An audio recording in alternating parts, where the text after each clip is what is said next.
Le mensonge peut courir 1000 ans. Il ne changera jamais la vérité, nous dit un proverbe. Ceci étant dit, déclaration de presse des habitants de Guerpy derrière l'Assemblée nationale et ses périphéries. Nous, anciens résidents du quartier situé derrière l'Assemblée nationale, l'ambassade de Chine, Liban, Russie, Plaine-Rôtie et ses périphéries, jetés à la rue sans préavis, sans relogement, sans justice, prenons aujourd'hui la parole pour établir la vérité, exiger réparation et appeler à un débat contradictoire public face aux autorités. Une opération menée dans le mensonge et la violence. Le 4 juin, à l'aube, nos maisons ont été détruites comme des vulgaires abris de fortune, alors qu'elles abritaient depuis des années familles, enfants, anciens combattants, fonctionnaires et citoyens paisibles. Aucun respect des droits humains, aucun accompagnement social, aucune compassion. Et aujourd'hui, on ose nous dire que nous avons tous été indemnisés. Si ces indemnisations sont réelles, qu'ils sortent les listes, qu'on publie les noms, les montants, les procédures. Nous n'avons rien reçu.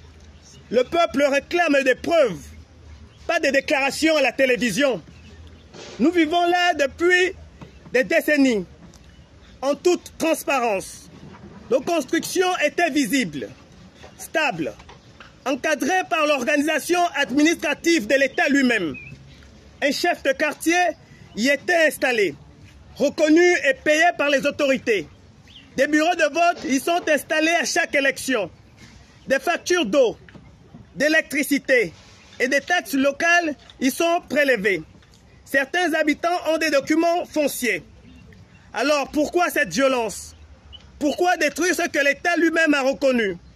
Pourquoi raser même les habitations des citoyens détenteurs des titres fonciers légaux?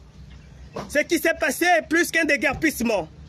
C'est une violation des droits constitutionnels, une attaque contre la propriété privée et une humiliation collective. Nous demandons un débat contradictoire public et en direct avec le ministre des Travaux publics, le ministre de l'Habitat, le directeur général de la NUTTC. Quand la vérité est enterrée, elle pousse toujours et fait craquer la terre.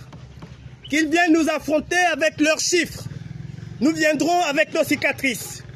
Qu'ils apportent leurs déclarations, nous apporterons nos photos, nos documents, nos témoignages. Monsieur le Président, nous appelons à votre autorité morale et constitutionnelle. Nous ne demandons pas la charité, nous demandons la justice.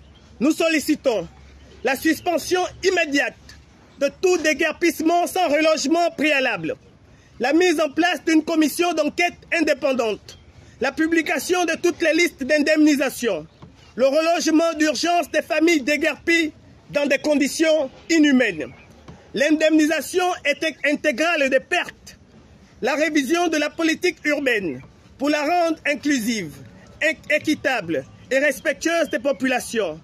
Nous sommes vos concitoyens, pas des adversaires du progrès. Nous voulons bâtir, pas mendier, mais nous refusons d'être effacés comme des ombres. Notre combat est pacifique et nos revendications sont justes. Fait à Libreville, le 9 juin 2025. Je vous remercie.